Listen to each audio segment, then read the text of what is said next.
पाकिस्तान और दुनिया भर में लाखों देखने और सुनने वालों को अरशद शरीफ का था। नाज़रीन, अपोजिशन सडनली कह रही है कि हुकूमत के जाने का वक्त आ गया है। वजीर आजम खुद अपोजिशन को जवाब देते हैं -1 मेरे बगैर भी हुआ तो एहतसाब रुकेगा नहीं।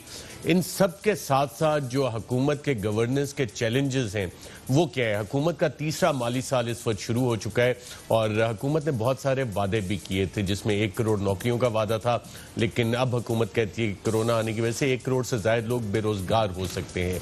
जो पब्लिक सेक्टर एंटरप्राइजेस की रिफॉर्म का वादा था और जितना उनका डेट था वो तकरीबन 2 सालों में दुगना हो गया है जितना कि पिछले कई सालों से हमारा बिल्डअप उस हवाले से होता था।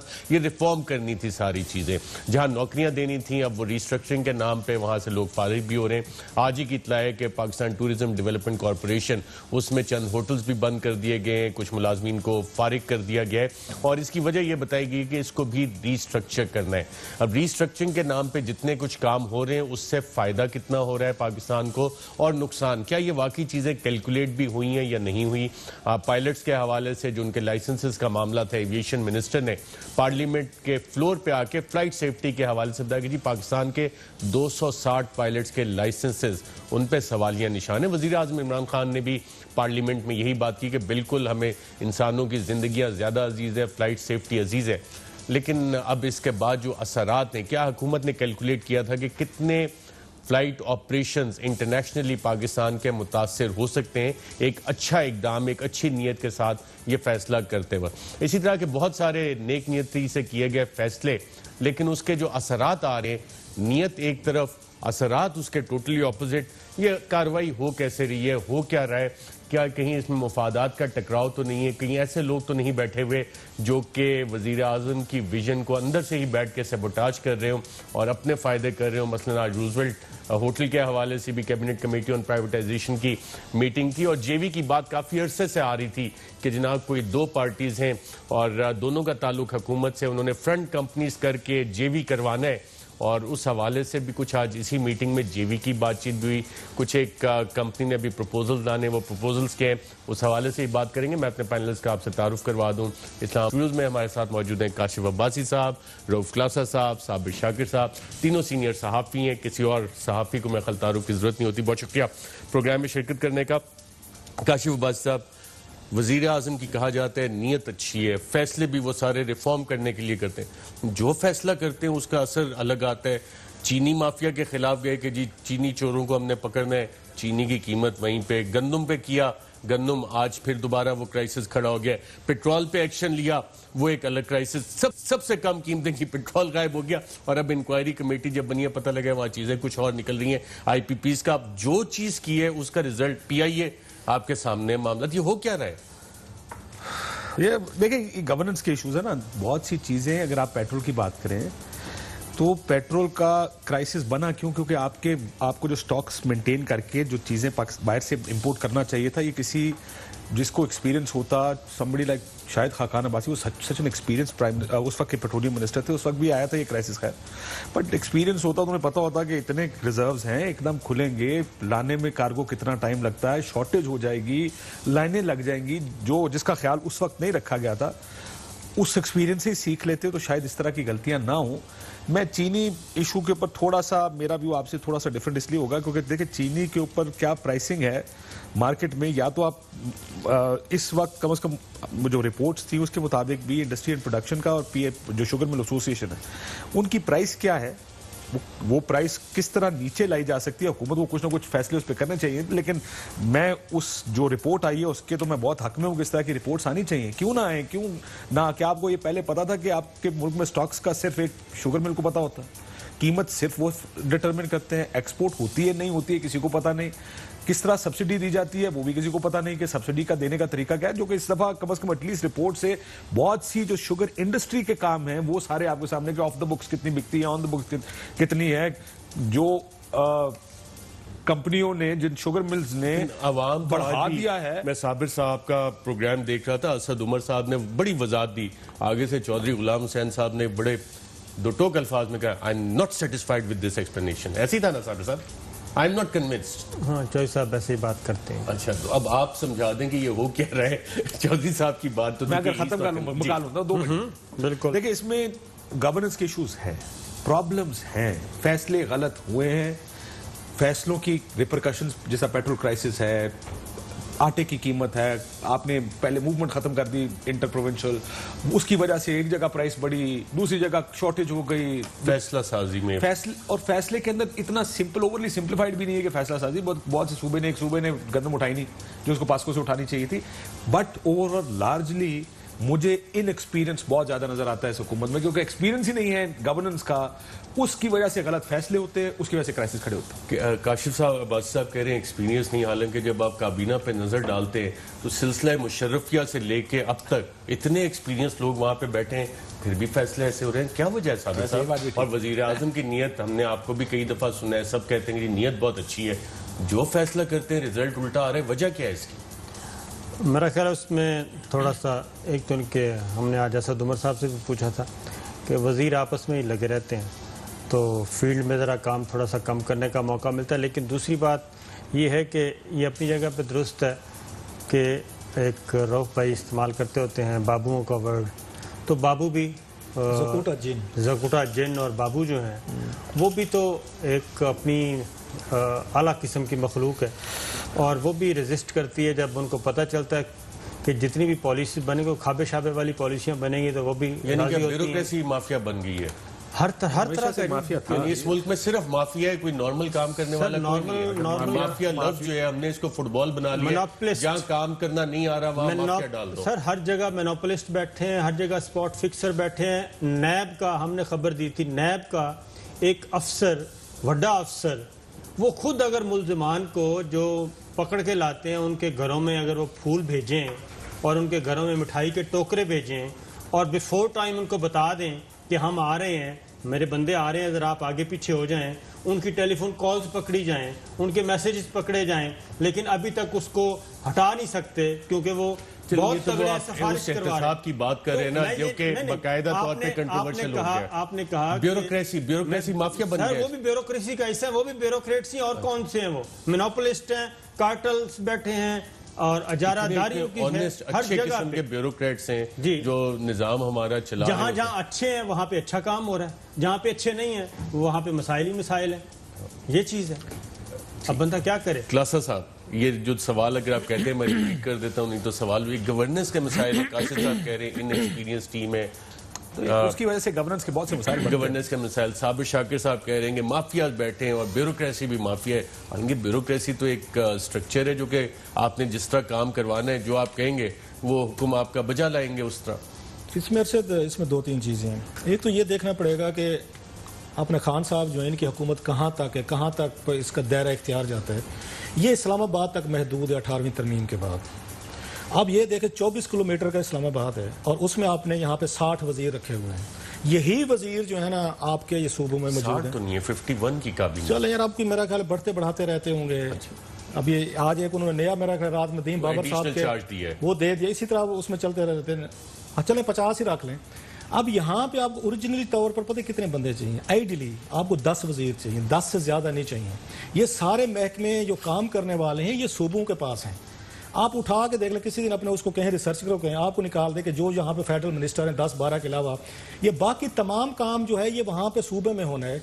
आपको चाहिए था कि अपने सूबों में हुकूमतें अच्छी लगाते, आप अच्छे बंदे लेके आते, गो गेटर्स होते, जो आपको आगे डिफरेंस फील होता। जब तक आपके बड़े सूबों में चेंजेस नहीं आएंगी आपको इस्लामाबाद में नजर नहीं आएगी। ये एजुकेशन का ये आपके जो मिनिस्टर साहब शफकत महमूद साहब ये 24 किलोमीटर पे हैं, इससे ज्यादा उनकी कोई नहीं है, उनसे इस्लामाबाद ठीक नहीं होता। हेल्थ मिनिस्टर देख लें, आप ज़राअत का मिनिस्टर देख लें, मैं नहीं पढ़ी 10-12 के अलावा वजीर दाखिला को देख लें, आपका कोई काम ही नहीं है यहाँ। आपके वजीर ममलकत दाखिला चले गए थे ये फैजाबाद से आगे शहरयार अफरीदी साहब, तो वो उनको बता दिया गया था कि आपका ये डोमेन नहीं है, आप वापस जाएं अपने इलाके में। तो 25 किलोमीटर का एरिया वही कि वजारत दाखिला इससे आगे नहीं है। फवाद चौधरी साहब ने क्या कहा था, गौर किया आपने? उन्होंने कहा जनाब कि आपको चाहिए था कि सूबों में स्ट्रांग बंदे लगाते, आपने सबसे वीकेस्ट आपने चूज किए। ये मैं नहीं कह रहा, फवाद चौधरी साहब ने बकायदा ये बात की है और मेरे साथ भी यूट्यूब पे उन्होंने इंटरव्यू में ये बात की है। आप यहाँ पे चुन के ऐसे बंदे लाएंगे इमरान खान साहब कि जो वीक हूँ, कमज़ोर हूँ, आगे खड़े ना हो सकें, बात ना कर सकें, आर्गू ना कर सकें, और आपकी हर वक्त बल्ले बल्ले होनी चाहिए। बाकी आपको नलायक टीम आपको नज़र आनी चाहिए, उसमें 2-4 काबिल भी होंगे, मैं सबका नहीं कह रहा, अच्छे लोग भी होंगे यकीनन। तो उसके बाद जो बात आके यहाँ पे काशिफ भाई कह रहे हैं, फिर यही निकलना था। फिर आप इसकी शिकायत क्यों करते हैं कि आपकी टीम आपको डिलीवर नहीं कर रही, आपसे चीज़ें नहीं हो रही? क्यों? आप काबिल लोगों को आगे आने ही नहीं देते थे। आप यहाँ पे जो आपको क्वेश्चन करेगा, सवाल करेगा, डिबेट करेगा, आपने परवेज खटक के उसे मॉडल से सीखा है कि जनाब आपकी दफ़ा जो हमने वज़ीर आला लगाने हैं ना, जहाँ जहाँ पे वो वीक होने चाहिए, पावरफुल नहीं होना चाहिए, उसके नतायज आप देख लें, एक चीज़। और दूसरी जो यहाँ पे मसला है, जो वो आम आदमी को समझ नहीं आती, आपने अपने यार दोस्तों को जो चंदा पार्टी थी उसको उठा के वजीर लगा दिए साहब ने। अब 20 के करीब तो नॉन इलेक्टेड लोग हैं, उनमें से मोस्टली लोगों को अपने कारोबार हैं, अपने बिजनेसेस हैं, अब वो माल बना रहे हैं। अच्छा, यहाँ बैठ के पॉलिसी भी वही बनाते हैं, समरिया भी वही अप्रूव करवाते हैं, सेक्रेटरीज भी अपनी मर्जी के लगवाते हैं, उसके बाद ECC में फैसले भी करवाते हैं, फिर कैबिनेट में भी जाते हैं, रिलीजेस भी खुद कर रहे हैं। ये शुगर वाला स्कैंडल अगर देख लें, that's a very classic thing कि आपने खुद मैनेज करते हैं, मैनूवर करते हैं, सारी चीजें करने के बाद आप कहते हैं वो तो चोर तो वो है। अभी इन्होंने बात की ना असद उमर साहब की, जो चौधरी गुलाम हुसैन साहब ने इनको कहा आई एम नॉट कन्विंस्ड, ये बात इंक्वायरी रिपोर्ट में लिखी हुई है। ये चौधरी साहब ने जो बात की है, ये बहुत बड़ा केस है कि उसमें इंक्वायरी रिपोर्ट में यहाँ GA टीम है जो उनकी है, ये FIA की है, वाजिद ज़िया साहब की, उसमें बाकायदा लिखा हुआ है कि हमारे सामने 3-4 लोग पेश हुए हैं जो इसमें डिसीजन मेकर में शामिल थे। असद उमर साहब, उन्होंने कहा हमें कन्विंस करने में नाकाम रहे हैं कि आपने सारी इजाज़त कैसे दी। अब्दुल रज़ाक दाऊद साहब का लिखते हैं कि ये हमें कन्विंस करने में नाकाम रहे हैं। उसके बाद पंजाब के वज़ीर आला साहब का लिखते हैं ये कन्विंस करने में नाकाम है। अब ये तो याद ही नहीं था, मीटिंग हुई कि नहीं है। अब ये कौन लोग हैं? ये इमरान खान साहब ने अपॉइंट किए ना, और इनके फैसलों की एंडोर्समेंट किसने की है? इमरान खान साहब और उनकी कैबिनेट ने की है ना। उसके बाद कहना कि गवर्नेंस वीक है और इनसे चल नहीं पा रही, और ये ना तजर्बाकार हैं सर, ये बड़े तजर्बाकार हैं, ये तजर्बाकार है। आपने अपने प्रोग्राम इनके पास पैसा कमाने के लिए इतना तजर्बा है। रात में सुन रहा था नदीम बाबर साहब को, वो इतनी बड़ी लंबी लिस्ट गिनवाई कि कितनी कितनी ये कंपनी। अब्दुल रज़ाक दाऊद साहब को देखें, अभी बजट में इनको कितने उन्होंने आगे फायदे दिए हैं। यहाँ पे हर एक ने बजट उठा के देख ले, किसी ने डिस्कशन ही नहीं की कि इन्होंने अपनी अपनी कंपनीज के लिए क्या कुछ फायदे ले गए सारे। उसके बाद कहना ये नलायक है, निकम्मे, सारे ये पैसे बनाने में, माल बनाने में और चंदे वगैरह करने में ये बड़े लायक हैं सारे। ये हरगिज नलायक लोग नहीं है, मैं नहीं मानता। एक तो आपका जो इन एक्सपीरियंस वाला आर्गूमेंट है वो दोनों साहिबान ने तकरीबन इन वे चैलेंज किया है। दूसरा, आपने अपने प्रोग्राम में कहा था कि PTI को और इमरान खान को, सिर्फ इमरान खान और PTI को PTI से खतरा है, इसका मतलब क्या है? देखिए, एक तो मैं चीनी आर्गुमेंट पे रऊफ साहब के साथ आपके घर पे भी बहस हुई थी। I do not totally agree with the चीनी आर्गुमेंट जो रऊफ साहब ने दिया, बट दैट्स वो हम घर पे फिर करेंगे आर्गुमेंट। देखिए, इमरान खान साहब के पास एक आइडियल मौका आया। वो कहते थे कि ये वो मुल्क है जिसमें बाप के बाद बेटा, उसके बाद बेटी, उसके बाद उसका बेटा, ये मुल्क जकड़ा हुआ इन लोगों ने। तो इस मुल्क में एक मौका मिला इमरान खान साहब को 2018 के इलेक्शन के बाद कि अब आपके हाथ में देते हैं। और सिर्फ ये नहीं कि मरकज की हुकूमत दी, मरकज के अलावा दो बड़े KP चले छोड़ दें, वो रेडार से नीचे है, पंजाब की हुकूमत साथ दे दी। अब जो फर्क नजर आना ना आपको हुकूमत चलाने में, वो अब आपको PTI की कारकर्दगी का फर्क नजर आना चाहिए। जो बुनियादी चीजें जिसके वादा इमरान खान साहब ने किए थे, वो है पंजाब की गवर्नेंस में और उसके जो स्ट्रक्चर है उसकी तब्दीली। पुलिस बदलेंगे, पटवारी का निजाम बदलेंगे, करप्शन खत्म करेंगे, वगैरह वगैरह। ये सारा वो चीज थी। ये स्टेप्स लिए इस हवाले से यहाँ पे मैं यही तो कह रहा हूँ, जो बात अभी कही है ना, असल रोला ये है कि जो परवेज खटक एक्सपीरियंस के बाद इन्होंने कहा कि मैं इस्लामाबाद बैठकर पंजाब और KP चलाऊंगा। ये नहीं हो सकता। जब आप इस्लामाबाद बैठकर पहले KP चलाते थे, उस वक्त आप वजीर आजम नहीं थे। उस वक्त ये हो सकता था कि आपके पास इतना वक्त था कि आप KP के हर आदमी को, और ये मुझे एक दफा गवर्नर साहब शाह फरमान साहब, इन्होंने मुझे एक दफा कहा, उन्होंने कहा जो मैसेज उनको जाता है वो फौरन हमें आगे करके मुझे जवाब दो, भी फौरन इसका। एज सिर्फ चेयरमैन तहरीक इंसाफ इमरान खान साहब ये कर सकते थे, एज प्राइम मिनिस्टर ये मुमकिन नहीं है। आपको एक तगड़ा आदमी चाहिए था पंजाब में, जो पंजाब का आपका जो मैनिफेस्टो है, जो आपकी सोच है, उसको डिलीवर करता। तो आप कह रहे हैं कि उनको फिर प्रेसिडेंट बना दें? किसको? जरदारी मॉडल ले आए फिर इमरान खान को? हाँ? नहीं, जरदारी साहब के पास तो कुछ नहीं है ना। जरदारी साहब क्या कर, जरदारी साहब के पास पूरा इख्तियार सिर्फ चेयरमैन पाकिस्तान पीपल्स पार्टी का इख्तियार था।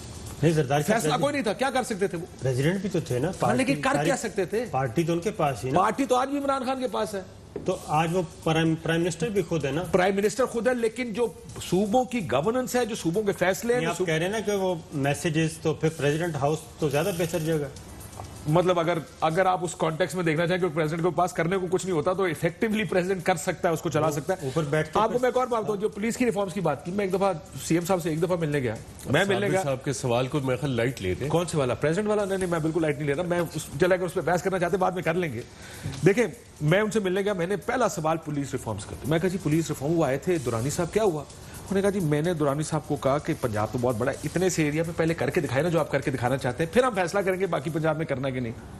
यानी कैन यू इमेजिन कि उनको ये पता नहीं कि जो पुलिस ठीक करनी है तो वो लार्जली आपको पॉलिसी वाइज और पूरे सूबे में ठीक करनी है।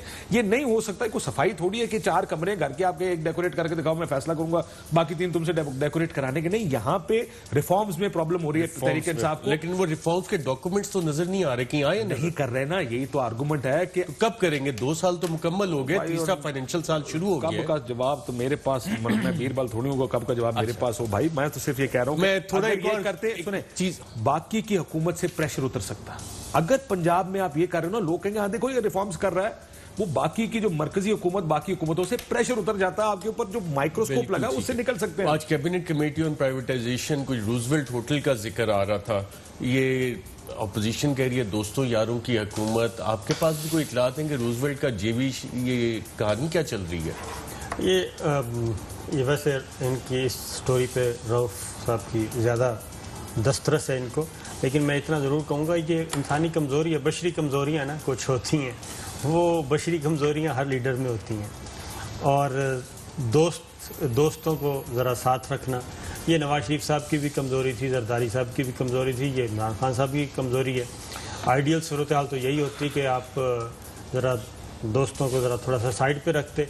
लेकिन अभी भी ज़ाहिर है जब इस तरह की चीज़ें आएंगी और जब विजिट भी किए जाएंगे, होटल में जाया भी जाएगा, कमरों का भी पूछा जाएगा, और उसके बाद क्वेश्चन उठते हैं और शकूक व शुबहात होते हैं। लेकिन आज की मीटिंग में मेरा ख्याल है निजकारी का काम तो खत्म कर दिया उन्होंने, प्राइवेटाइज तो नहीं हो रहा। आप अगर दोस्तों यारों की तरफ इशारा करें तो ये काम तो आज क्लासेस साहब हो गया, जो साबिर साहब इशारा कर रहे थे कि दोस्तों यारों को साइड पे होना चाहिए, तो आज तो दोस्तों यारों को मेरा ख्याल निकाल दिया गया। ऐसे कोई फैसला हुआ है? आपने इमरान खान साहब का एक इंटरव्यू किया था मशहूर ज़माना, अगर आपके प्रोड्यूसर साहब जो हैं बहुत बड़े प्रोड्यूसर हैं माशाल्लाह, सुपर प्रोड्यूसर हैं, या अदील राजा साहब, वो क्लिप दिखाए ना आज के दिन के लिए बड़ा मौजू है, अगर थोड़ी सी जुर्रत करें मेरे दोस्त, मेरे छोटे भाई अरशद शरीफ साहब, जब आपने इमरान खान साहब से जुल्फी बुखारी साहब निकाले, अदील राजा साहब ढूंढे जरा दिखाया, वो मजा क्या, जरूरत क्यों चाहिए? वो ऐसे छेड़ा था यार काशिफ, इसके बगैर बड़ा तगड़ा आदमी है यार, दिल को थोड़ा अगर ये अच्छा बात तो आगे करें, आगे चलें सर।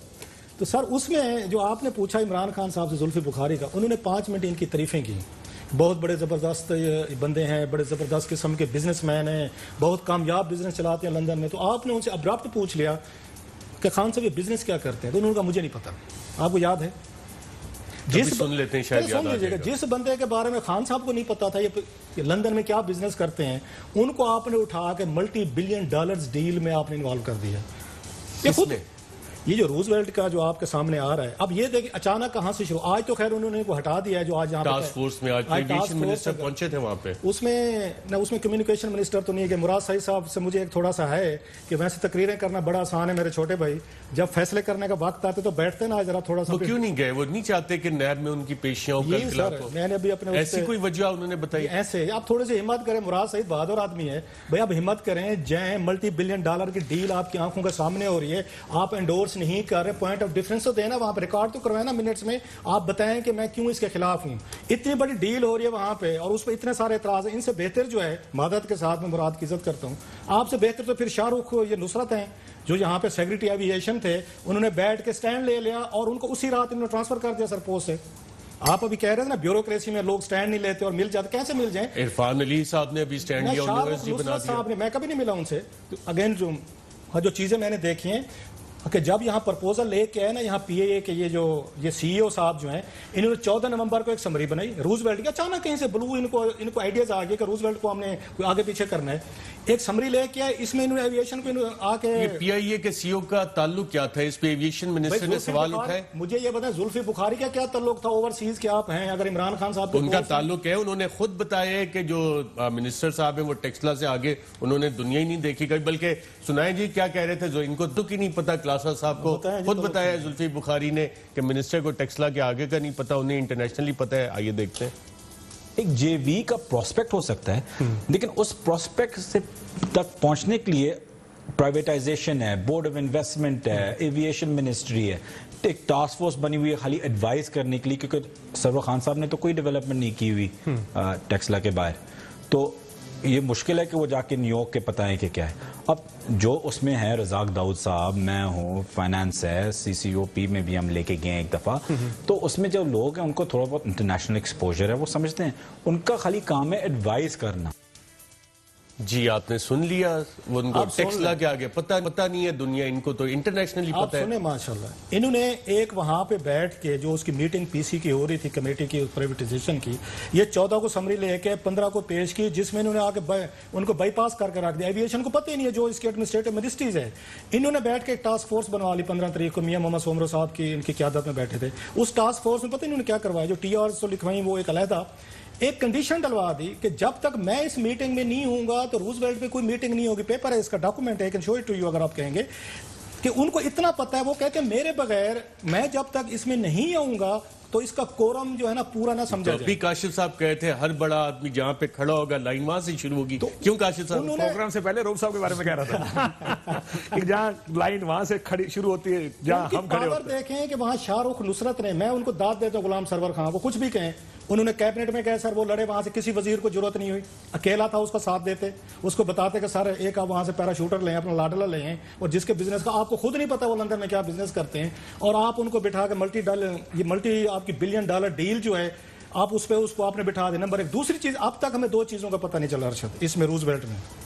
एक ये है कि ये इसको क्यों जेबी करना चाह रहे, रीजनिंग कोई नहीं बताई आप तक। कोई आपके पास है तो बताएगा, मेरे पास पूरे ये मैंने डॉक्यूमेंट्स फाइल देखे है ना, प्रॉपर्टीज की कीमतें डाउन है भाई, दुनिया भर की वजह से प्रॉपर्टी ज्यादा नहीं बिक रही होगी, कोविड की वजह से दुनिया में पैसा नहीं है, $1 नहीं है, दुनिया भीख मांग रही है। वो कह रहे हैं जब दुनिया में यहाँ पे क्राइसिस आया हुआ है, ग्राहक कोई नहीं है, हम उसी वक्त जाएंगे और उसी वक्त यहाँ पे अरबों डॉलर की डील मारेंगे।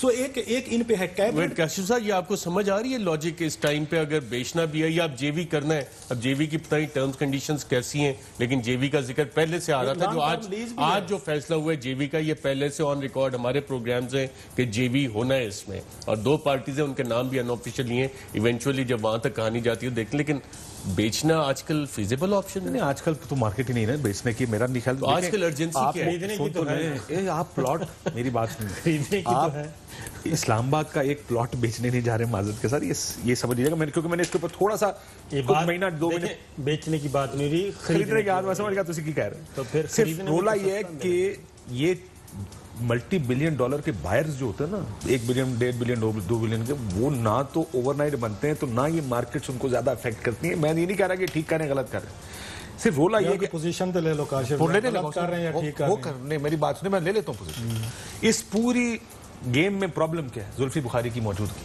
उसके अलावा तो निकाल दिया ना बाहर टास्क। आप उसको बाहर क्योंकि ट्रांसपेरेंसी नहीं बनी। एक आदमी जिसका काम रियल एस्टेट का है, he should not be a part of any such government project जिसके अंदर आप रोजवेल्ट के साथ कुछ भी करने जा रहे हैं।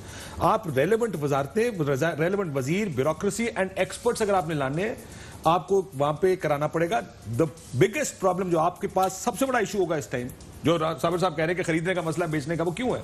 क्योंकि Zulfi Bukhari sitting in this meeting, he should not be part of this committee. Experience पर इंटरनेशनल एक्सपीरियंस चस्के ना लो, मैं खाली कह रहा हूं, उन्होंने खुद कहा है जो जिसका धंधा है वो उस धंधे के फैसले पर उस टेबल पर नहीं होना चाहिए। That's the argument. यहां तो सारे ऐसे नहीं, यहां पर पहला फैसला आपको करना है। देखिए, पहला फैसला ये कि क्या रूजवेल्ट को बेचना चाहिए। अगर बेचना चाहिए, उसका तरीका बड़ा सिंपल है, it has to be transparent. आप एक पहले कंपनी हायर करेंगे जो दुनिया की बड़ी कंपनीज में से होगी कि आप मुझे बताएं इस पे करना क्या है, तो वो आपको कहेगा रिफर्बिशिंग करें वगैरह। सबसे पहली बात है बेचने की, अगर आपने बेचना है तो उसका तो बेस पे दोबारा है ना कि प्राइवेटाइजेशन होनी चाहिए कि नहीं होनी चाहिए। जबरदस्त चीज है, एक ऐसी चीज, ऐसा एसेट है कि वो आपके पास ब्लैंक चेक है जी, वो क्यों बेचना? न्यूयॉर्क में है, वो कोई गुजर खान में थोड़ी है कि जनाब उसकी आमदनी कम हो जाएगी या उसकी वैल्यू कम हो जाए। वो तो और पाकिस्तान का झंडा लगा हुआ है, in the heart of New York में लगा हुआ है, मैनहट्टन में सर। ठीक है, एक अलग बहस है कि बेचना चाहिए कि नहीं, उस पे तो सारों का कंसेंसस। मैं तो सिर्फ इतना कह रहा हूं कि जब बेचने का फैसला होगा तो उस पे ज़ाहिर कंसेंसस होगा, तो फैसला होगा ना। वो कंसेंसस तो अपनी जगह, ट्रांसपेरेंसी का बुनियादी मेयार ये है कि जो लोग रेलेवेंट हैं, जिनके बिजनेस, आप ये इल्जाम लगा सकते हैं कि आप तो खरीदेंगे, आप तो खुद बाहर बन सकते हैं, आप अपना उनको यूनिट बेचना हो तो आपको कौन सा यूनिट बेचेंगे? जो नुकसान वाला होगा वही बेचेंगे ना। नुकसान हर कोई क्यों खरीदेगा साबिर साहब, ये भी सोचे तो फिर नहीं, ये नुकसान में भी नहीं है। क्लासेस साहब ने फरमाइश की थी और दिल बता रहे हैं कि वो टाइमलाइन पे प्ले करें जी। दिल राज साहब कौन है? जुल्फी बुखारी कौन है? जुल्फी बुखारी मेरा दोस्त है और बहुत कब से आपका दोस्त है?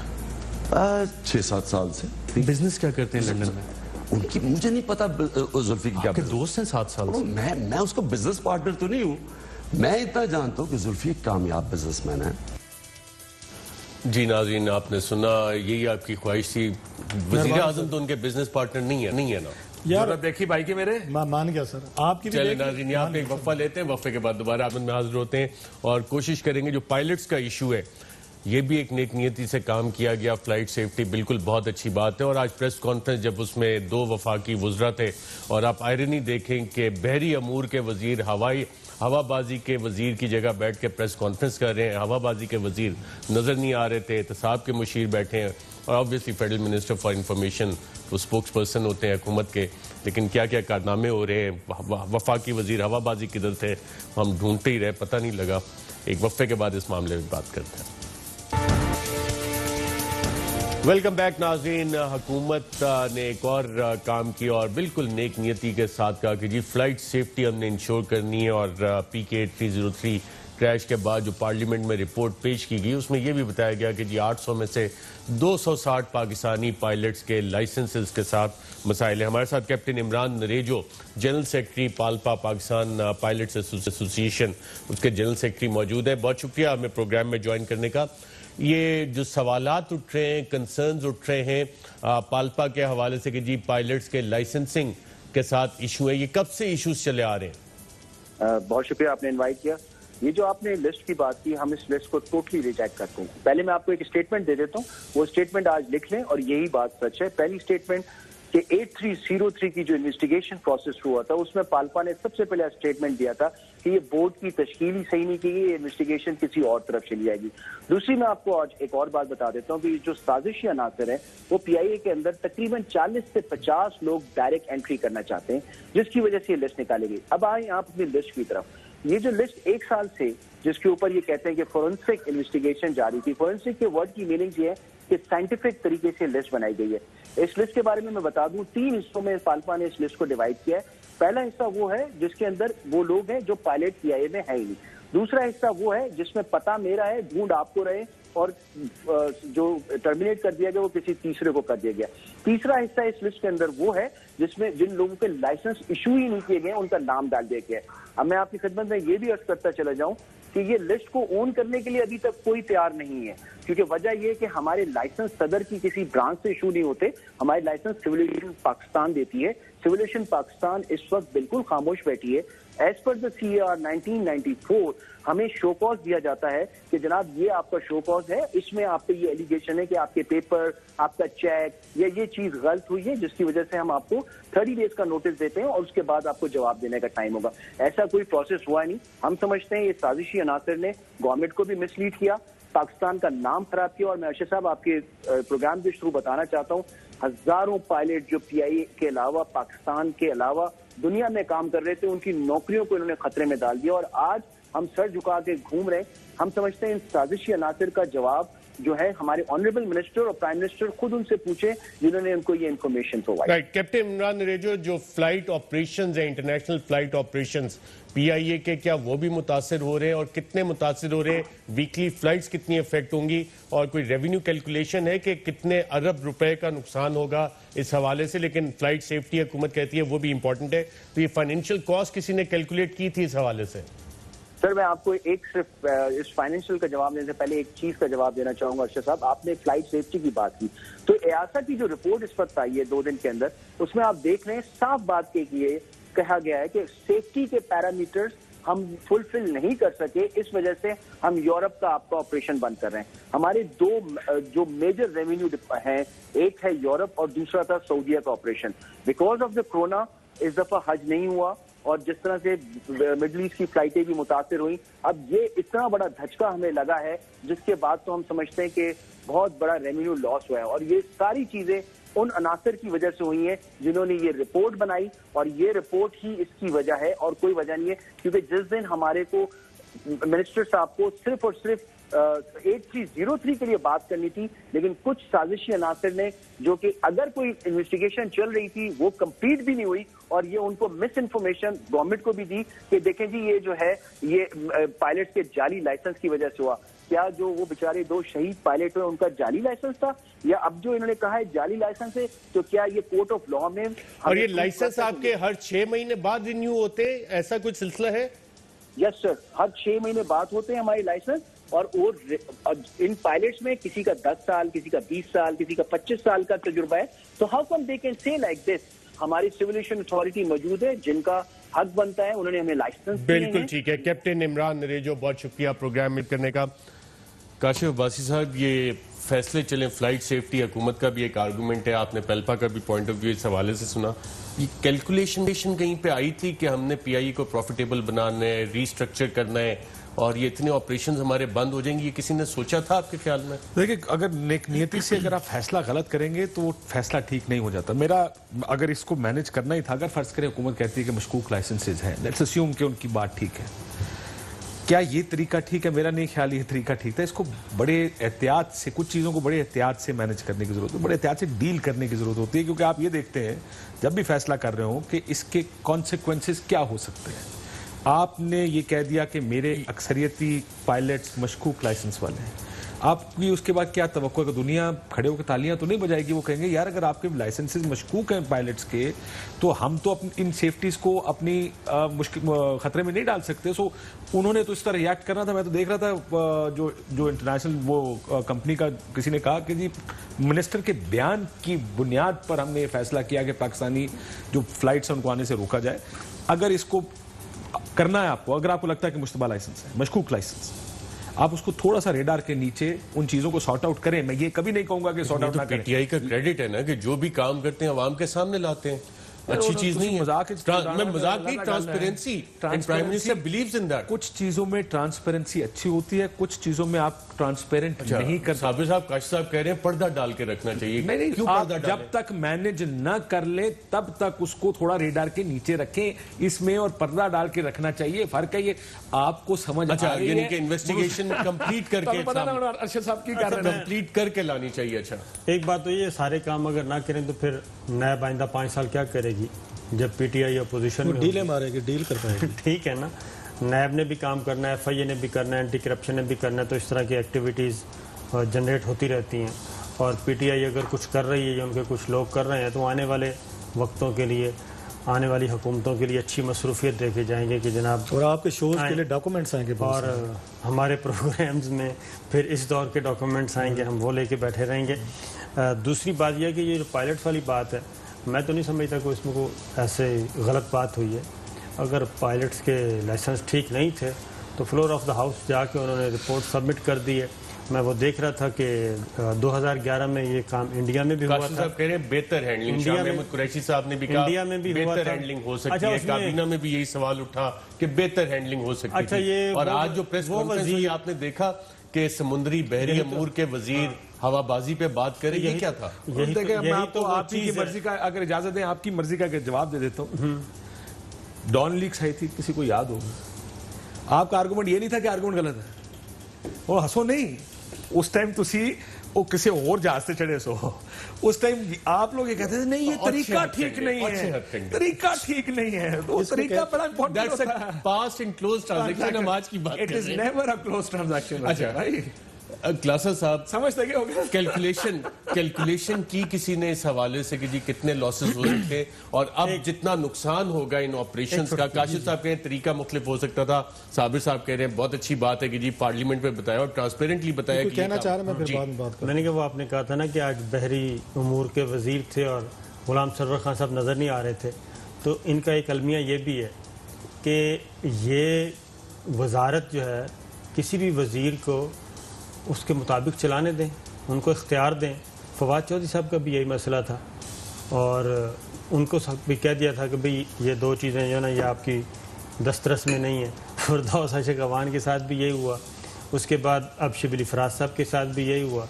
तो जब आप एक वज़ीर एक ज़िम्मेदारी देते हैं तो फिर उसके बाद उस पर एतबार करें। ये अपने आप को खुद ही एम्बेरस करते हैं। आई एग्री विद ठीक है ना। इसमें एक चीज ऐड कर लूं, ये जो कमेटी, ये जो रोजवेल्ट पे कमेटी बनी, उसमें वजीर, जो कंसर्न वजीर है वो उसमें थे ही नहीं। ठीक है, ये वजीर ने कैबिनेट में कहा कि सर मैं वजीर हवाबाजी हूँ, मुझे डाले। आप रूल्स ऑफ बिजनेस को कैसे बाईपास कर सकते हैं? रूल्स ऑफ बिजनेस, वो ये बात कहता हूँ कि मुझे नहीं पता कि वजीर आज़म इमरान खान साहब को उनके जो प्रिंसिपल सेक्रेटरी हैं वो ये सारी बातें क्यों नहीं बताते, और जानबूझ के नहीं बताते, दानिस्ता छुपाते हैं, या फिर प्राइम मिनिस्टर साहब को बताई जाती है तो वो मानते नहीं हैं। रूल्स ऑफ बिजनेस तो तयशुदा है ना, ये तो हो नहीं सकता। आप तमाम एक वजीर को दूसरे वजीर से, दूसरे को तीसरे वजीर से, चौथे वजीर से, आज क्या इंप्रेशन गया कि वजीर इत्तलात बैठे हैं और वजीर बहरी अमूर बैठे हैं, और बहरी अमूर के बारे में किसी दिन गुलाम सरवर खान साहब प्रेस कॉन्फ्रेंस कर रहे होंगे कि जनाब आप मेरी तरफ से बड़े दौड़ दौड़ के आए थे, ज़रा अपने जहाज़ों का हिसाब दो। क्योंकि इंटरेस्टिंग पॉइंट क्लासर साहब, ये दोनों पॉइंट ऑफ व्यूज़ आपके सामने, एक तो गवर्नेंस के हवाले से भी जो नुकसानात इस हवाले से इंटरनेशनली हुए हैं, कि आपके फ़्लाइट ऑपरेशंस इंटरनेशनल सारे बंद हो गए, अब आप यूरोपीय ममालिक में जा नहीं सकते। किसी ने सोचा था आपके ख्याल में और कैलकुलेट करके ये फैसला किया गया या नहीं?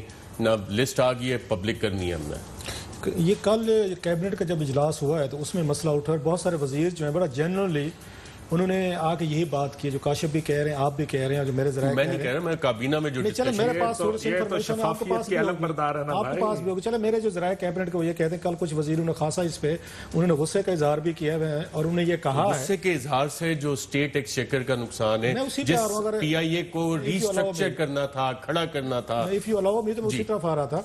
अब कल पता इंटरेस्टिंग चीज़ ये है कैबिनेट के सामने, पता ये चला है कि इसी मामले पे फेक लाइसेंसेस इशू पे 3 इंक्वायरीज हो रही थी और तीनों की फाइंडिंग एक दूसरे से नहीं मिलती।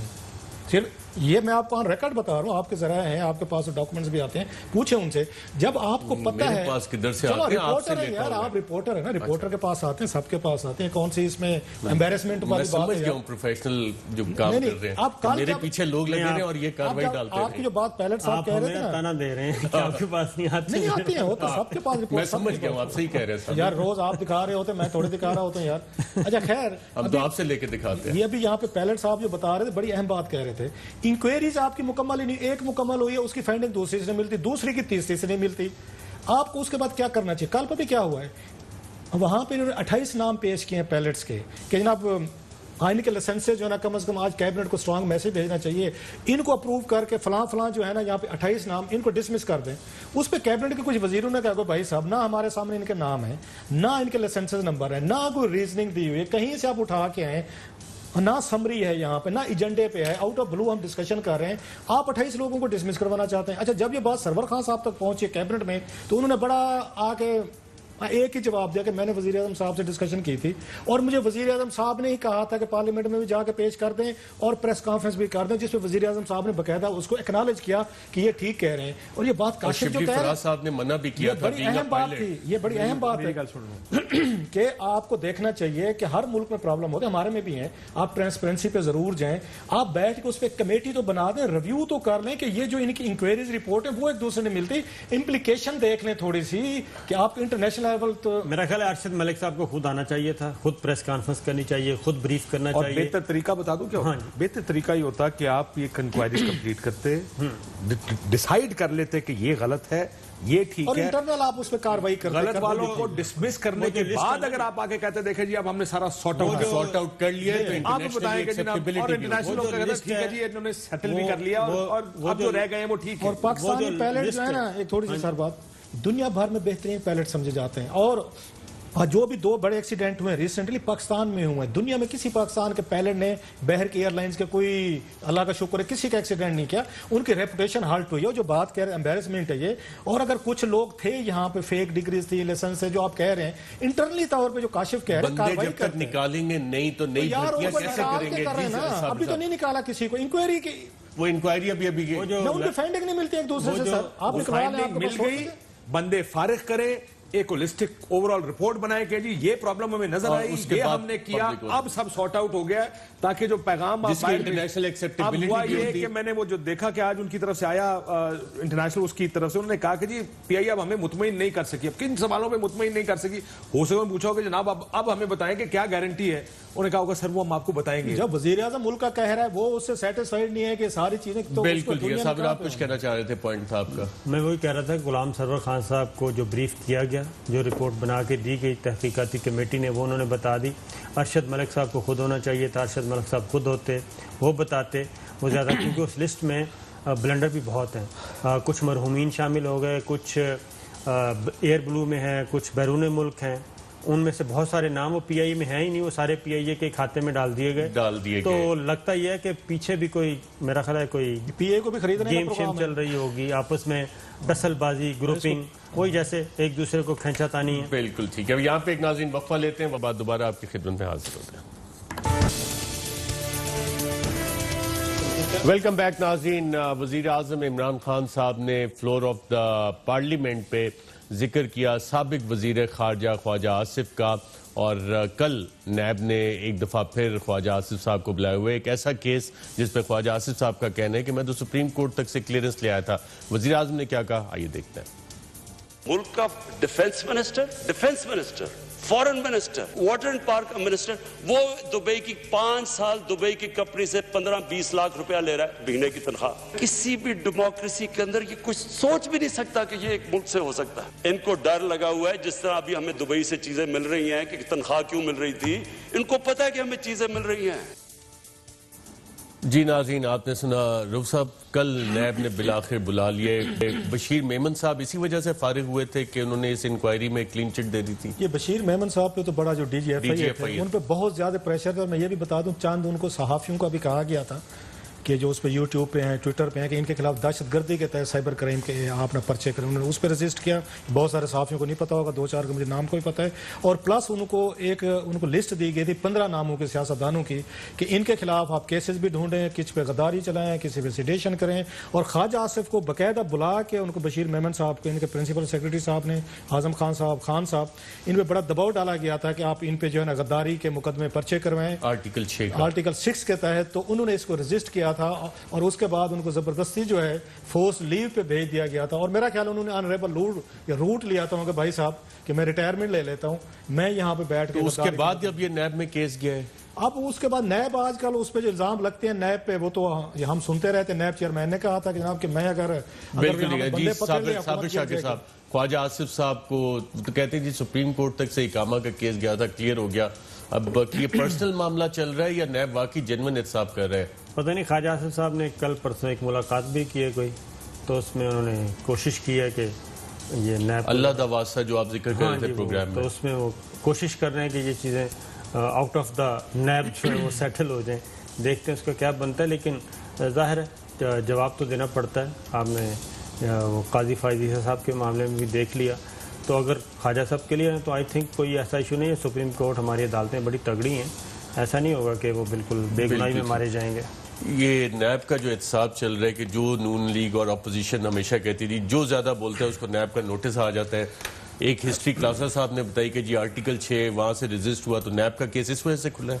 देखिए वो वजह तो जाहिर है, जिस तरह ये बता रहे हैं, उस टाइम भी हमने ये किया था कि जब कैबिनेट में कहा गया था कि आर्टिकल 6 का मुकदमा बनाए इन पर, तो ये तो कोई देखी चुकी बात नहीं। उस टाइम से ये प्रेशर चल रहा था। नैब अब पिछले 2 साल से नैब को देख रहे हैं, कितने लोग गिरफ्तार हैं जिनके रेफरेंस भी आज तक नहीं है।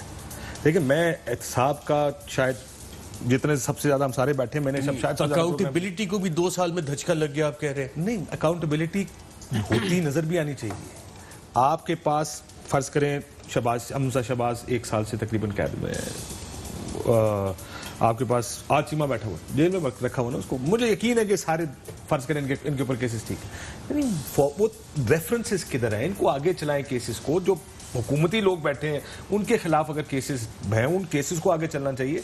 शफाफियत जो है ना, जिसको ट्रांसपेरेंसी कहते हैं, वो ट्रांसपेरेंसी नजर आनी चाहिए। लोगों को अंदर डाल दें, फर्ज करें आपको उठा के ले जाए, साल अंदर रखें, रेफरेंस दायर करें, रेफरेंस आपके हक में फैसला आ जाए, उस हाल का जवाब कौन देगा? मैं इस बात पे आपकी प्रोग्राम ही खत्म कर रहा हूं। काशिफ अब्बास, रऊफ क्लास साबिक मैं ये कह रहा हूं जो भी करना है उसको फास्ट ट्रैक करके रेफरेंसेस की तरफ जाएं। का शुक्रिया नाज़रीन। ऐसी ख्वाहिशात काशिफ अब्बासी जिसका इजहार कर रही है हुकूमत नहीं, बहुत से लोगों की फिलहाल ख्वाहिश है। लेकिन आज के प्रोग्राम में इतना ही, इजाजत दीजिएगा, अल्लाह हाफिज।